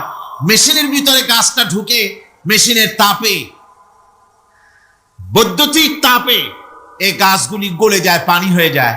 তারপরে ছাকনা থাকে, নেট থাকে, কয়েকটা নেট থাকে। সেই ছাকনাগুলির ভিতর থেকে ছেঁকে এরপরে সেই পানিটা চলে আসে প্লেটের উপরে, এসে আস্তে আস্তে শক্ত হতে হতে সেটা কাগজে পরিণত হয়ে যায়। পানিটা আস্তে আস্তে কাগজে পরিণত হয়ে যায়। তো এই কাগজ তৈরি করতে গিয়ে কাগজটা থেকে যে ছাকনাগুলি দেওয়া হলো, নেট দেওয়া হলো, যাতে করে কোনো আবর্জনা না যায়, সেজন্য এতগুলি নেট সিস্টেম আছে, এতগুলি ছাকনার সিস্টেম আছে। কিন্তু তারপরেও, এত সাবধানতা সত্ত্বেও আমরা দেখি কাগজে লিখতে গেলে কাগজের মধ্যে নিপের সাথে অ্যাক্সিডেন্ট হয়ে যায়। এ ধরনের আবর্জনা কাগজের মধ্যে দুই একটা থেকে যায়। অনেক কাগজের মধ্যে এরকম পাওয়া যায়, যায় কিনা ভাই? এবার আপনি দেখেন, কাগজ তৈরি করার জন্য মিল কলকারখানার ভিতরে, পেপার মিলে এতগুলো নেটের ব্যবস্থা থাকে, ছাকনার ব্যবস্থা থাকে। তারপরেও আবর্জনা কিছু কাগজের মধ্যে চলে আসে, দুই একটা থেকে যায়। কিন্তু ঘাস খেলো, কুটা খেলো, খড় খেলো, ভুসি খেলো, তুষি খেলো, গাবিতে খেলো, খাওয়ার পরে আল্লাহ রাব্বুল আলামিন এ দিয়ে দুধ বানালেন, এ দিয়ে পায়খানা হলো, পেশাব হলো, রক্ত হলো। দুধ যখন দহন করলেন, দুধ দহন করার সময় একটা ঘাসের কণাও কি তার মধ্যে পেয়েছেন? পাওয়া গেছে? যায় নাই। অথচ দুধ থাকে যে বাটের মধ্যে, ওটা কি বলে? ওলান বলে নাকি? যে ওলানের ভিতরে দুধ থাকে, ওইটা কাটে দেখেন, জবাও করে, গরু জবাও করে ওলানটা কাটে দেখেন, ওর ভিতরে কোনো নেট আছে, কোনো জাল আছে, কোনো ছাকনার ব্যবস্থা আছে? কিচ্ছু নাই। সুবহানাল্লাহ কইতে ইচ্ছে করে না ভাইরা? আল্লাহ রাব্বুল আলামিন বলেন, এইভাবে করে পশুর ভিতরে তোমার জন্য কত, এক পশুতে কত উপকার করলাম, গোশত খাওয়ালাম, চামড়া দিয়ে জামা বানায় দিলাম। প্রচন্ড শীত পড়ে যেখানে, কানাডায়, ইউরোপে, আমেরিকায় প্রচন্ড শীত পড়ে কোন কোন এলাকায়। দক্ষিণ আমেরিকায়, কানাডার একটা এলাকা আছে যেখানে এবার আমি সফর করে এসেছি। 12 মাস বরফ পড়ে সেখানে, বরফ আর বরফ ছাড়া কিছু নাই। সমস্ত রাস্তাঘাট সব বরফ আর বরফ। সেখানে এই প্রচন্ড শীতের ভিতরে মানুষ কিভাবে থাকবে? সুতা দিয়া তৈরি করা কাপড়ে শীত কিছুতেই মানতে পারে না। আমি তো গেছি এমন এক জায়গায়, কানাডা এবং আমেরিকা যেখানে ছিলাম, সেখানে শীত ছিল -11 টেম্পারেচার, -11। এখন বোঝেন যে ঠান্ডাটা কি পরিমাণ। মুখের থেকে থুতু ফেললে আপনি চেহারা ফিরাতে পারবেন না, এর মধ্যে আপনার থুতু বরফ হয়ে যাচ্ছে। এই রকমের প্রচন্ড ঠান্ডায় সব রকমের কাপড় চোপড় যা ছিল এগুলো সব কিনে গায়ে দিয়ে আমি 1-3 হয়ে গেছি ফুলিয়া। তারপরেও আমার মনে হচ্ছে ঠান্ডা আমার হাত দিয়ে স্পর্শ করতেছে। নিল্লাযী জাআলা লাকুম মিনাশ শাজারিল আখদারি নারান ফাইযা আনতুম মিনহু তুকিদুন। আল্লাহ রাব্বুল আলামিন বলেন, সেই দয়াময় আল্লাহ রাব্বুল আলামিন গাছ সৃষ্টি করেছেন, আর এই গাছগুলি সৃষ্টি করে দিয়েছেন তোমাদের কাজের জন্য, যা দিয়ে তোমরা আগুন জ্বালাও, চুলা জ্বালাও, রান্না বান্নার কাজ করো। ওয়া রাহমাতি ওয়াসিআত কুল্লা শাই, আমার রহমত ঘিরে আছে আমার গোটা পৃথিবীকে, সর্বত্র আমার রহমত আর রহমত। এই কোরআন শরীফ শিক্ষা দিয়েছেন তিনি আর রহমান আল্লামাল কোরআন। এই কোরআন শিক্ষা দিয়েছেন সেই মহান আল্লাহ রাব্বুল আলামিন, যিনি হচ্ছেন রহমান, যার দয়া দিয়ে গোটা পৃথিবী পরিব্যাপ্ত হয়ে আছে। এক মুহূর্তের জন্য চিন্তা করুন, এক মুহূর্তের জন্য চিন্তা করুন, আল্লাহ পাকের দয়া যদি না থাকতো তাহলে কি অবস্থা হতো? এই পৃথিবী আছে, পৃথিবী আছে কিন্তু কোনো সৌন্দর্য নাই। আকাশ আছে কিন্তু কোনো তারকা নাই। তারকা আছে কিন্তু তাতে কোনো আলো নাই। গাছ আছে কিন্তু তাতে কোনো সবুজ শ্যামলিমা নাই। আওয়াজ আছে কিন্তু তাতে কোনো সুর নাই। মানুষ আছে কিন্তু তার দেহের মধ্যে কোনো ঐক্য নাই। এই জাতীয় একটা পৃথিবীর চিন্তা মানুষ করতে পারে না। এটা একটা কবরস্থানের মতো অবস্থা হয়ে যাবে। আল্লাহ পাক বলছেন, দেখো আকাশ বানাইছি, আবার সেই আকাশ দেখতে যেন সুন্দর হয় সেজন্য তারকা প্রদীপ দিয়ে আকাশকে সাজাইছি। যেরকম সুবহানাল্লাহ। আল্লাহ রাব্বুল আলামিন বলেন, ওয়ালাকাদ যায়্যানাস সামাআদ দুনিয়া বিমাসাবিহ। আল্লাহ পাক বলেন, এই দুনিয়ার আকাশ খানিকে তারকা প্রদীপ দিয়া সাজায় রেখেছি মনের মতন। দেখো তুমি তাকাইয়া, কি সুন্দর করে নয়নবিরাম দৃশ্য আকাশ বানালাম, চতুর্দিকে তারকা রাত্রে ফুটে উঠলো, যা দেখলে মানুষের নজর, মানুষের সুন্দর, তার চক্ষু শীতল হয়ে যায়। ধরে বলেন সুবহানাল্লাহ। সুন্দর করে এই আকাশটাকে আমি সাজিয়েছি। তারপরে আল্লাযী খালাকা সাবআ সামাওয়াতিন তিবাকা মা তারা মিন খালকির রহমানি মিন তাফাউত। স্রষ্টা তিনি সপ্ত আকাশ রচিলেন থরে থরে, কোন ত্রুটি হেরিবে না তার পূর্ণ সৃজন পরে। চাহো তুমি তার সৃষ্টি পানে, দেখো কিছু ভুল চোখ, ফিরাও তোমার নয়ন খানি, ফিরাও তোমার মুখ। অক্ষমহীন দৃষ্টি তোমার সৃষ্টিতে পাবে ফাঁকি, ফিরাও তোমার নয়ন খানি, ফিরাও কাঙ্গালাখি। আল্লাহ পাক বলেন, আমার আকাশের দিকে তাকাও, বারবার তাকাও, সূর্যের দিকে তাকাও, চন্দ্রের দিকে তাকাও, গাছপালার দিকে তাকাও, তাকায় দেখো কোনো ভুল আছে নাকি, ভালো করে দেখো কোনো ভুল আছে নাকি। আল্লাহ পাক বলেন আবার তাকাও। দেখতে দেখতে তোমার চক্ষু দুর্বল হয়ে তোমার কাছেই ফিরে আসবে, আমার সৃষ্টি নৈপুণ্যতার ভিতরে কোনো ভুল পাবে না। সুবহানাল্লাহ। একজন দরবেশ সাহেব, তিনি একবার এই সূরা পড়তেছিলেন, মুখস্থ তেলাওয়াত করতেছিলেন, একটা গাছের তলায় বসে, একটা বট গাছের তলায় বসে এটা তেলাওয়াত করতেছিলেন। যখন তিনি পড়লেন হাল তারা মিন ফুতুর, আমার সৃষ্টি নৈপুণ্যতার ভিতরে কোনো ভুল পাওয়া যায় নাকি। দরবেশ সাহেব চিত হয়ে শুয়ে শুয়ে তেলাওয়াত করতেছেন আর বলছেন আল্লাহ রাব্বুল আলামিন, তোমার সৃষ্টি নৈপুণ্যতার ভিতরে কোনো ভুল ধরার ক্ষমতা তো কোনো মানুষের নাই। তবে একটা জিনিস আমার নজরে পড়ল, এই যে বিরাট বট গাছটা, পৃথিবীতে যত গাছ আছে যেমন গাছ তেমন ফল, তাল গাছটা যেমন ফলও তেমন, নারকেল গাছটা যেমন ফলটাও তেমন, কিন্তু এত বড় বিশাল বট গাছ ফল হতেছে ছোট্ট ছোট্ট ট্যাবলেটের মতো। গাছটা যেমন ফলটা তেমন হয়নি। আল্লাহ এটা ভুল না, তুমি বলেছো যে দেখো কোনো ভুল টুল আছে নাকি, তো ভুল তো না, আমার চোখে এটা লাগলো, যেমন গাছ তেমন ফল হয়নি। দরবেশ সাহেব চিত হয়ে শুয়ে শুয়ে তেলাওয়াত করছেন, মনের মধ্যে এই চিন্তা আসলো, গাছটা যেমন তেমন ফলটা হলো না। দরবেশ সাহেব বলেন এই চিন্তা করতেছি, হঠাৎ করে একটা দমকা হাওয়া বয়ে গেল, ডালে ডালে বাড়ি লেগে গেল, একটা আদা পাকা বটের ফল অনেক উপর থেকে বৃন্তচ্যুত হয়ে চট করে এসে আমার নাকের উপরে ফট করে পড়লো। নাকের উপরে এমন ভাবে পড়ছে, নাকটা জ্বলে উঠছে। আমি সেজদায় পড়ে গেলাম। দরবেশ সাহেব বলেন আমি সেজদায় পড়ে গেলাম, চোখের পানি ফেলে আল্লাহর দরবারে মাপ চাইলাম, বললাম রব্বুল আলামিন, তোমার কোনো জিনিসের ভিতরে কোনো খুঁত নাই, নিখুঁত জিনিস তুমি বানাইছো, কোনো ভুল নাই। আমি চিন্তা করেছিলাম নারকেল গাছ যেমন তার ফলও তেমন, তাল গাছ যেমন তার ফলও তেমন, বট গাছটা যেমন তেমন ফল। আমার আন্দাজ মতো, আমার চিন্তা মতো, যত বড় বট গাছ অত বড় ফলটা যদি হতো, বটের ফলটা যে পজিশন নিয়ে আমার নাকে পড়েছিল, গাছ যেমন ফল তেমন হলো, নাকও যেত, আমার মাথাও যেত।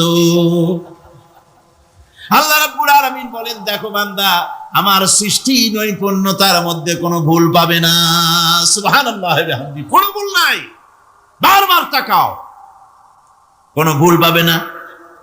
আল্লাহ সুবহানাহু ওয়া তাআলা সুন্দর করে বানিয়েছেন, যা দেখবেন শুধু সুন্দর আর সুন্দর। সুবহানাল্লাহ বলে, শুধুই সুন্দর। ফুলের সৌন্দর্য দেখেন, গাছের সৌন্দর্য দেখেন, জমিনের সৌন্দর্য দেখেন, পাখির সৌন্দর্য দেখেন। আল্লাহ পাক যা বানালেন সবগুলিকে আল্লাহ পাক সুন্দর করে করে সৃষ্টি করেছেন, সব গুছিয়ে গুছিয়ে সুন্দর করে করে বানিয়েছেন, অসুন্দর করে কিছু বানান নাই। ফুল দেখতে কত সুন্দর, ফুলের থেকে ফল হয়, সে ফল হওয়ার জন্য ফুলের পুংকেশর আর স্ত্রী কেশরের মিলন ঘটতে হয়। তো ফুল তো আর চলতে পারে না, এই মিলনটা কেমনে হবে? এই জন্য আল্লাহ পাকের রুচি দেখেন, আল্লাহ পাকের রহমত দেখেন, আল্লাহর কুদরত চিন্তা করুন। সুবহানাল্লাহি বিহামদিহি। ফুল সুন্দর জিনিস, ফুলের চাইতে আর কিছু সুন্দর আছে নাকি? এত সুন্দর ফুল, এই পুংকেশর এবং স্ত্রী কেশরের বিনিময়টা কে করবে? এইটা করার জন্য আল্লাহ পাক এই দায়িত্ব তেলাপোকাকে দেন নাই, দিছেন নাকি? আরশোলাকে দিছেন, সার পোকাকে দিছেন, উই পোকাকে দিছেন, তাতে ফুলের ইজ্জত নয়। ফুল যেমন সুন্দর, আল্লাহ রুচি, আল্লাহ রাব্বুল আলামিনের সৌন্দর্য বোধ কত বিরাট, কত মহান আল্লাহ পাক। ফুল যেমন সুন্দর, ওই সুন্দর ফুলের উপরে তেলাপোকা পড়লে ফুলের সৌন্দর্য নষ্ট হবে।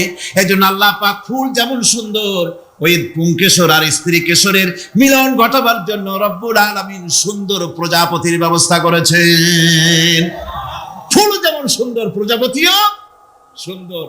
প্রজাপতির ডানায় কোন শিল্পী কোন তুলি দিয়ে এত রং লাগালো!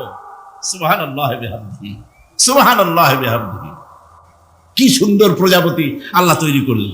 আল্লাহ পাক বলছেন এমনি সুন্দর করে বানালাম, মানুষ বানাইছি, সে মানুষের সৌন্দর্য দেখো, দুইটা চোখ দিলাম দেখার জন্য, চোখ কি জন্যে? এখন এই চোখ দুইটা যদি কুমিরের মতো আল্লাহ গোল বানাই দিত, চোখ গোল এইরকম কুমিরের মতো দেখতে বিশ্রী হতো। চোখ দুটোকে আল্লাহ টানা টানা করেছে, চোখের উপরে ভুরু লাগিয়েছে, তাতে আবার পশম দিয়েছেন, চোখে পিসি দিয়েছেন, চোখের ভিতরে মণিটা কালো করেছে, তার চতুর্দিকে সাদা অংশকে নীলাভ করেছেন যাতে কালোটা আরো ফুটে ওঠে। সুবহানাল্লাহ বিহামদি। কত সৌন্দর্য আল্লাহ রাব্বুল আলামিন মানুষকে দিয়েছেন। আল্লাহর রহমতের ওয়াজ সারা বছর করলেও তো ফুরাবে না, এত রহমত, এত দয়া আল্লাহ সুবহানাহু ওয়া তাআলা। মানুষ আল্লাহ কি সুন্দর করে বানালেন। একবার একজন দরবেশ সাহেব রাস্তা দিয়ে যাচ্ছেন, প্রতিমধ্যে তিনি দেখতে পেলেন নদী থেকে এক কলসি পানি নিয়ে এক যুবতী সুন্দরী মেয়ে রাস্তা বেয়ে যেতেছে। দরবেশ সাহেব দাঁড়ায় গেলেন আর ওই যুবতীর দিকে এক নজরে তাকায় আছেন, চোখে পলক দেয় না। এরপরে যুবতী থমকে দাঁড়ায় গেল। আধা বুড়া মানুষ, দাড়ি অর্ধেক পাইকে গেছে, দেখতে দেখায় খুব বুজুর্গ মানুষ, কিন্তু রাস্তায় আমার একা পাইয়া এমনি করে তাকিয়ে আছে আর চোখ দিয়েও তো পানি পড়ে। ব্যাপারটা কি? দরবেশ কাঁদে কেন?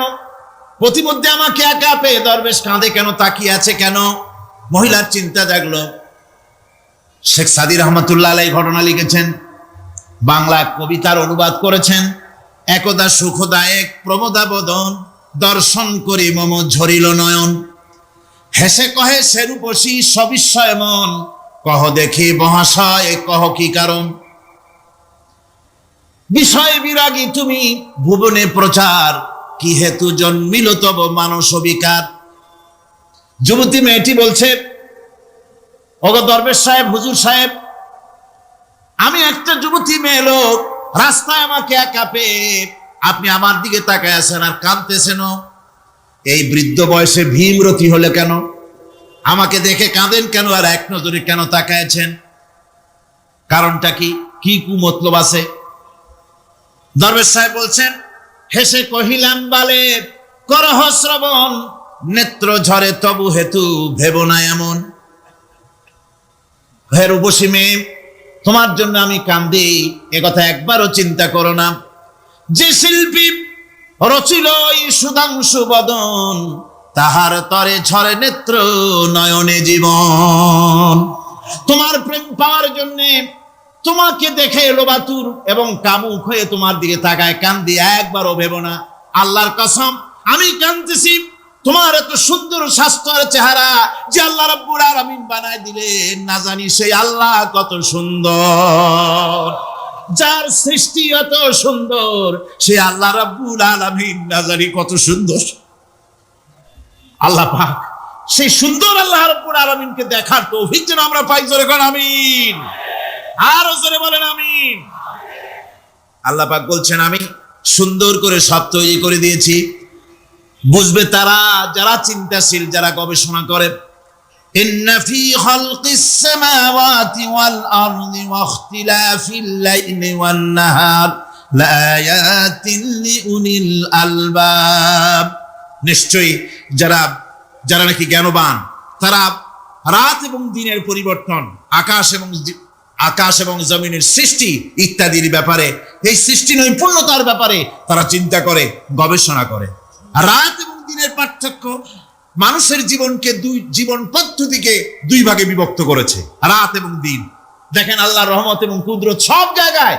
রাত এবং দিন মানুষের জীবন চলার পথকে, জীবন পদ্ধতিকে কয় ভাগে ভাগ করেছে? দুই ভাগ। আল্লাহ পাক বলেন, ওয়াজআলনাল লাইলা লিবাসান ওয়াজআলনান নাহারা মাআশা।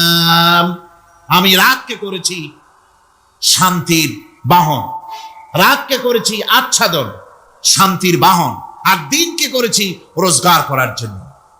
দিনের বেলায় রোজগার করবে, কামাই রুজি করবে, কল কারখানায় যাবে, খেতে খামারে যাবে, অফিস আদালতে যাবে, কাজ কাম করবে। এ কাজ করে করে শরীরের ভিতরে ক্লান্তি আসে, অবসাদ এসে যায়। আল্লাহ রাব্বুল আলামিন বলেন, আমি আবার রাত বানালাম। ওই রাতের বেলায় মানুষ যখন ঘুমায় যায়, এই ঘুম তার সমস্ত অবসাদ আর ক্লান্তি দূর করে দিয়ে সকাল বেলায় আবার তাজা মানুষ করে সমস্ত একেবারে পরিপূর্ণ কর্মক্ষম একজন মানুষে তাকে পরিণত করে দেয়। রাতটাকে আচ্ছাদন করে দিয়েছি, দিনের কোলাহল মুক্ত রাত। সূর্যের আলোর ঝলকানি, তীব্র আলো নাই, চিৎকার নাই, আওয়াজ নাই। রাতের একটি অন্ধকার চাদর পরিয়ে দিলাম এই পৃথিবীর উপরে। রাতের একটি অন্ধকার চাদর পৃথিবীর উপরে পরিয়ে দিলাম। কোলাহল মুক্ত পৃথিবী এখন। সূর্যের তীব্র আলো আর নাই। এখন আরামে তুমি ঘুমিয়ে যাও, ঘুমাও, আবার সকালবেলা উঠে তুমি কাজ করবে। আল্লাহ পাক বলেন, আমি এভাবে ওয়ামিন রাহমাতিহি জাআলা লাকুমুল লাইলা ওয়ান নাহারা লিতাসকুনু ফীহি ওয়া লিতাবতাগু মিন ফাদলিহি। আল্লাহর রহমতের ভিতরে এটাও রহমত, আল্লাহর করুণা, আল্লাহর দয়া যে তিনি দিনকে করেছেন রুজি কামার জন্য, রাতকে করেছেন তিনি তোমাদের জন্য ঘুমাবার জন্য, বিশ্রামের জন্য। এই ব্যবস্থা আল্লাহ রাব্বুল আলামিন করেছেন, যিনি তোমাদেরকে দুপুর বেলায়, বিকেল বেলায় তোমাদেরকে অবসাদ গ্রহণের জন্য, আরামের জন্য দুপুর এবং বিকাল, সকাল ইত্যাদি তৈরি করেছেন। কোরআন শরীফের ভিতরে আল্লাহ পাক এই সমস্ত কথাগুলি ব্যাখ্যা সহকারে বলে দিচ্ছেন যে আমার রহমত ওয়াসিআত রাহমাতি কুল্লে, সেই সমস্ত জিনিসের চতুর্দিকে, তুমি যেখানে আছো তার চতুর্দিক, আকাশ এবং জমিন, আমার রহমত তোমাকে ঘিরে রেখেছে। এ কোরআন নাজিল করেছেন সেই আল্লাহ, সেই রহমান, যার দয়া সর্বত্র ছড়িয়ে আছে। আল্লাহ পাক বলছেন, এরপরে তোমাকে সৃষ্টি করলাম, জমিন সৃষ্টি করলাম খাবারের জন্য। আমার রহমতের বিষয়টা দেখো, আমি এমন দয়াবান, এমন মেহেরবান। এবার তোমার খাবারের জরুরত হলো, তুমি কি খাবে? সেজন্য এই জমিনে ফসলের ব্যবস্থা আমি আল্লাহ করেছি। জোরে বলেন সুবহানাল্লাহ। জমিন শুকায় গেছে, বৈশাখ মাসের, জ্যৈষ্ঠ মাসের প্রচন্ড রৌদ্রের তাপে জমিন শুকায় গেছে। এই জমিনে তুমি ফসল ফলাবে কি করে? যদি না পানি দিয়ে জমিনটারে ভিজায় দেই। আল্লাহ বলেন, জমিন ভিজাবার দায়িত্ব আমি নিলাম। আল্লাহুল্লাযী আরসালার রিয়াহা ফাতুসিরু সাহাবা। সমুদ্রের পানি, লবণাক্ত পানিগুলি বাষ্পীয় আকারে উত্থিত হয়ে যায়, মেঘমালায় পরিণত হয়ে যায়। বাতাসকে বলি, এই মেঘকে টেনে নিয়ে যাও অমুক জায়গার উপরে। মেঘ চলে এলো। আল্লাহ বলেন, ফাসুকনাহু ইলা বালাদিন মাইয়িতিন ফাআহইয়ানা বিহিল আরদা বাদা মাউতিহা কাযালিকান নুশুর। আল্লাহ পাক বলছেন, বৃষ্টির পানি পড়লো, মরা জমিন জিন্দা হয়ে গেল। এই মরা জমিন জিন্দা হলো। এরপরে তুমি বীজ বপন করলে, ধান বপন করলে, গম বপন করলে, মাটির খাসলাত হলো সব পচায় দেওয়া। মাটির খাসলাত কি? কথা বোঝেন না? মাটির ধর্মটা কি? পচায় দেওয়া। যা রাখেন পচে যাবে, লোহা রাখেন জং ধরে যাবে, পাথর রাখেন আস্তে আস্তে, এ ধরনের যেসব জিনিস রাখেন আস্তে আস্তে করে ধ্বংস হয়ে যাবে, পচে যাবে। ওই মাটির ভিতরে ধান এবং গম, আপনার ফসল, আপনার খাদ্য, আপনার রিজিককে আমানত করে দিলেন। আল্লাহ পাক ওটাকে হেফাজত করলেন। এরপরে ওর ভিতর থেকে পাতা অঙ্কুরিত হয়ে বেরিয়ে এলো। এখন কেউ যদি বলে, আল্লাহ যদি পানি না দেন, আল্লাহ যদি বৃষ্টিটা না দেন, তাহলে আমার অসুবিধাটা কি? আল্লাহ বলেন, দেখো বৃষ্টিটা তো আমি দিলাম। বৃষ্টিটা কে দিলেন? আল্লাহ পাক বলেন, আফারাআইতুমুল মাআল্লাযী তাশরাবুন আনতুম আনজালতুমুহু মিনাল মুজনি আম নাহনুল মুনজিলুন। তোমরা যে পানি পান করো, আকাশ থেকে পানিটা কে বর্ষণ করে? তুমি করো না, আমি করি। কে করে জোরে কন? আল্লাহ পাক বলছেন, আমি পানি বর্ষণ করি। সেই পানিটা, এই যে বঙ্গোপসাগরের পানি, আপনাদের কর্ণফুলীর পানি, মিষ্টি না নোনা? কি পানি জোরে কন? এই নোনা পানি আকাশে উঠলো। আল্লাহ পাক বলেন, ইচ্ছে যদি করতাম, লাউ নাশাউ জাআলনাহু জাজান ফালাউলা তাশকুরুন। পানি উঠালাম, নোনা পানি, ইচ্ছে করলে লবণাক্ত অবস্থায় অবতীর্ণ করে দিতে পারতাম, জমিনের ফসল সব নষ্ট হয়ে যেত। কিন্তু আমি নোনা পানি উঠায়া ওই পানিগুলিকে মিষ্টি করে আমি নাজিল করে, জোরে কান সুবহানাল্লাহ, মিষ্টি পানি অবতীর্ণ করে দিলাম। এখন মানুষ বলে, আল্লাহ পানি না দিলে কি হইতো? আমাদের খাল আছে, বিল আছে, সাগর আছে, নদী আছে, পুকুর আছে, হাওড় আছে, টিউবওয়েল আছে, ডিপ টিউবওয়েল আছে। আল্লাহ বৃষ্টি না দিলে তো কি হয়ে গেল আমাদের? আল্লাহ পাক জবাব দিয়েছেন, কুল আরাআইতুম ইন আসবাহা মাউকুম গাওরান ফামান ইয়াতিকুম বিমাইন মাইন। বলো দেখি, সবে শুকাইয়া যদি যায় এই জমিনের পানি, তাহলে হেথায় তটডির ধারা কে দিবে সবারে আনি? টিউবওয়েলের পানি, পাতালের পানি, দরিয়ার পানি, সাগরের পানি, হাওরের পানি, বিলের পানি সব যদি আমি আল্লাহ শুকায় দেই, আমি আল্লাহ ছাড়া এমন কোন শক্তি আছে যে মরা গাঙ্গে নতুন করে পানির জোয়ার এনে দিতে পারে? আছে কেউ? কেউ নাই। আল্লাহ পাক বলেন, দেখুন আমার রহমত, এভাবে করে আমি পানি দিলাম, বৃষ্টি দিলাম, এবার গাছ উঠলো, বীজ বপন করছিল, গাছ উঠলো। আনতুম আনশাতুম শাজারাতাহা আম নাহনুল মুনশিউন। মাটি থেকে এই গাছকে কে উদ্গত করে দিল? ভাই বেটা, কে দিল? তুমি দিছো না আমি দিয়েছি? কে দিয়েছে? জোরে কর, জোরে চিল্লা এখন, কে দিল? আল্লাহ পাক বলেন, গাছ উদ্গত করে দিলাম, গাছ এবার বড় হলো। এই গাছ আল্লাহ রাব্বুল আলামিন এই গাছ তৈরি করলেন। এই গাছ শুধু আপনার জ্বালানি দেয় না, গাছ শুধু ফল দেয় না, এই গাছ মানুষের জন্য, গাছ হচ্ছে বন্ধু। মানুষের জন্য গাছ কি? জোরে কোন কি? বন্ধু। আল্লাহ পাক কি ব্যবস্থাটা করলেন! কোন দুনিয়ার ফ্যাক্টরি নাই মানুষ যে বিষাক্ত করে দেয় আবহাওয়াকে, সেটাকে রিফাইন করার ব্যবস্থা মানুষের কাছে নাই। আল্লাহ ব্যবস্থা করেছেন কি? আল্লাহ পাক গাছ বানায় দিলেন, গাছের সবুজ শ্যামল রং, ঘাসের সবুজ শ্যামল রং। তার খাদ্য হতেছে আপনি যেটা ছেড়ে দেন, আপনার জন্য যেটা বিষ, সেটা হচ্ছে তার জন্য খাদ্য।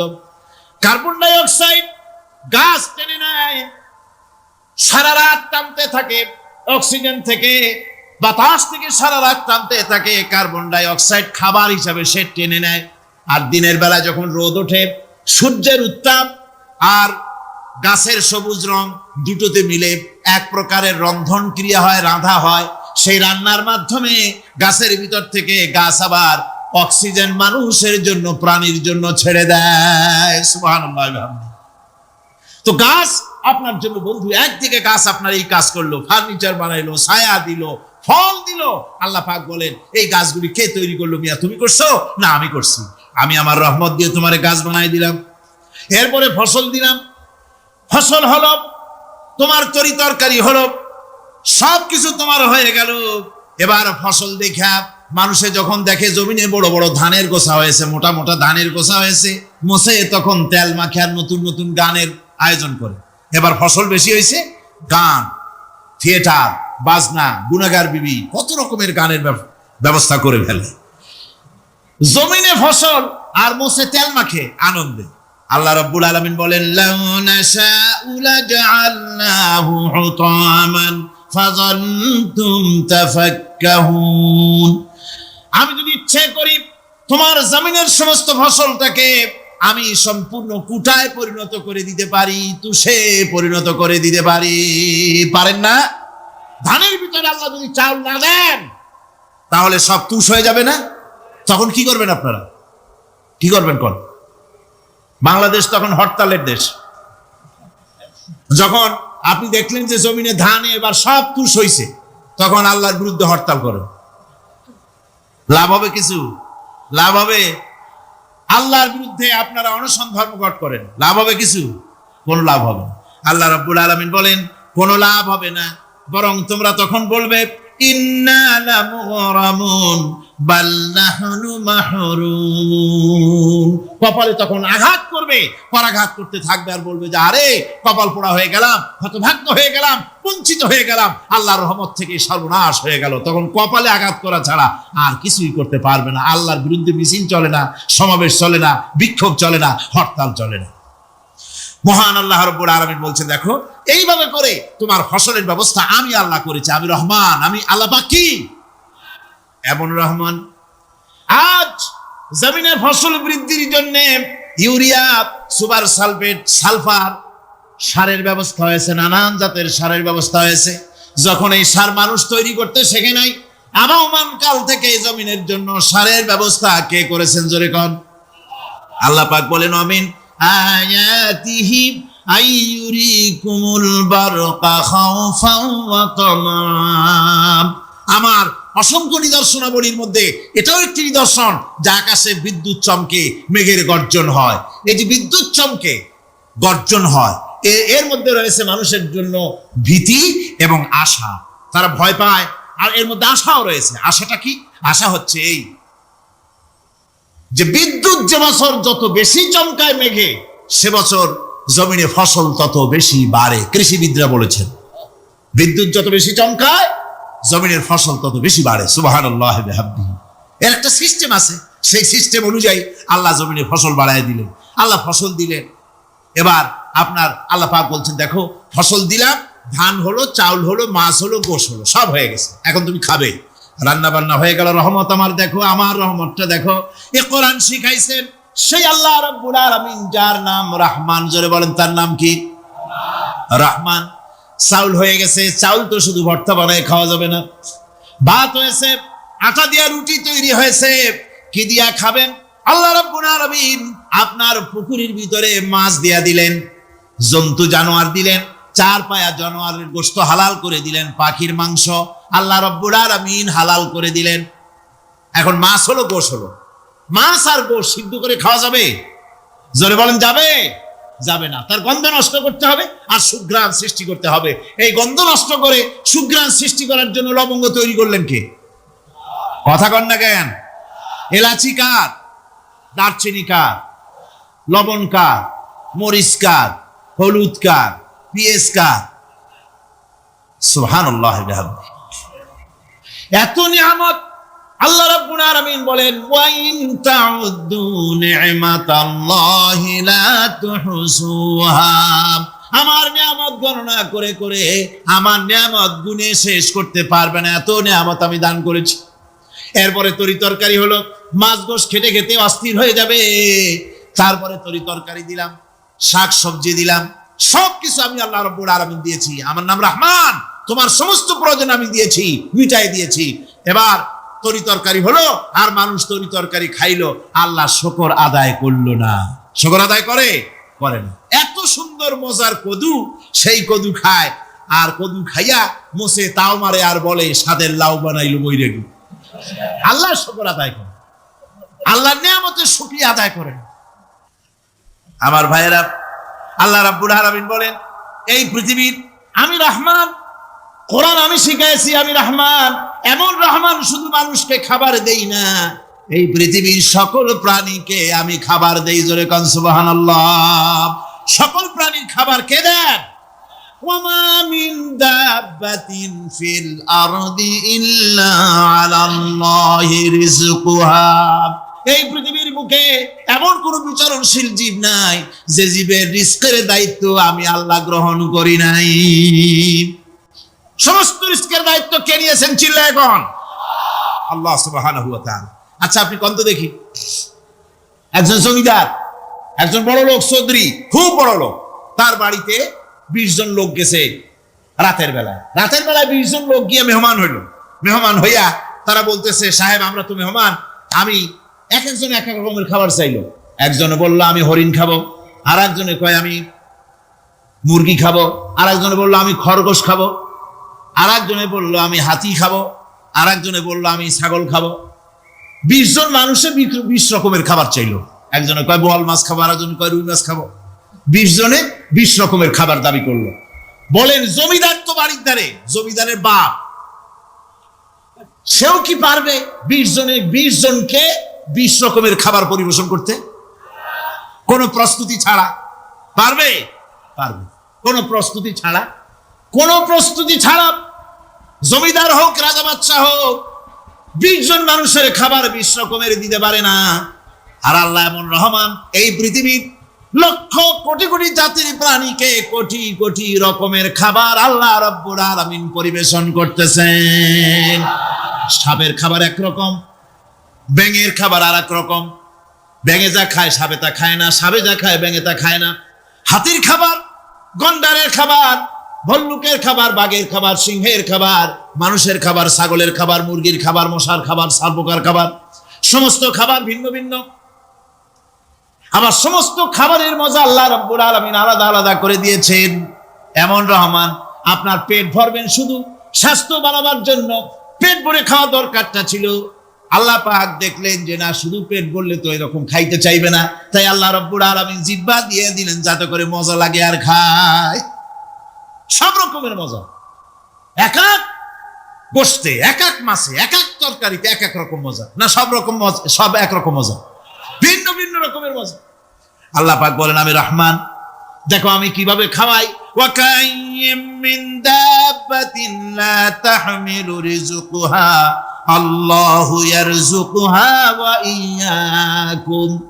এই পৃথিবীতে এমন অনেক বিচরণশীল জীব আছে, যে প্রাণীরা নিজের জন্য কোনো সঞ্চয় করে না, সঞ্চয় করে শুধুমাত্র পৃথিবীর মানুষ। আর পিঁপড়ায় কিছু সঞ্চয় করে। অন্যান্য বহু প্রাণী আছে যাদের কোনো সঞ্চয় নাই। কি বলেন, পাতিশিয়ালের কোনো ব্যাংকে অ্যাকাউন্ট আছে নাকি? না। শীতের মৌসুমে পাতিশিয়াল আইসা ব্যাংকের ম্যানেজারকে বলে না যে কয়েকটা মুরগি আনছি, আমার নামে একটা অ্যাকাউন্ট ওপেন করেন, বৃষ্টির সময় আমি যেন ওগুলো উঠাইয়া পাইকারি ধরে খাইতে পারি। ওর কোনো খাবার নাই, সঞ্চয় নাই। এ ধরনের পাখির সঞ্চয় নাই, পশুর সঞ্চয় নাই।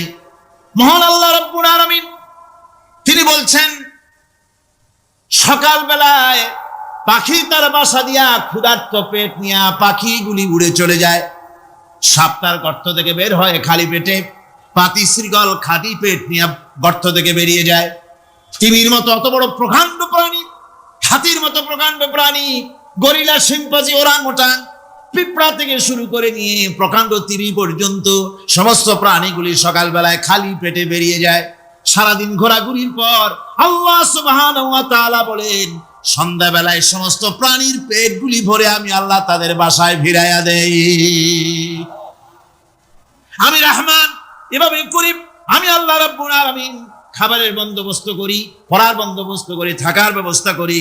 ইয়া আইয়ুহান নাসু যুকুরু নি'মাতাল্লাহি আলাইকুম হাল মিন খালিকিন গায়রুল্লাহ ইয়ারযুকুকুম মিনাস সামাই ওয়াল আরদ।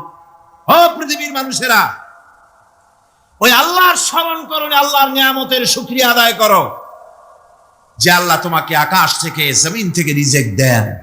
ওই আল্লাহ ছাড়া আছে কি কেউ যে তোমাকে আকাশ থেকে রিজিক দেয়, জমিন থেকে রিজিক দেয়?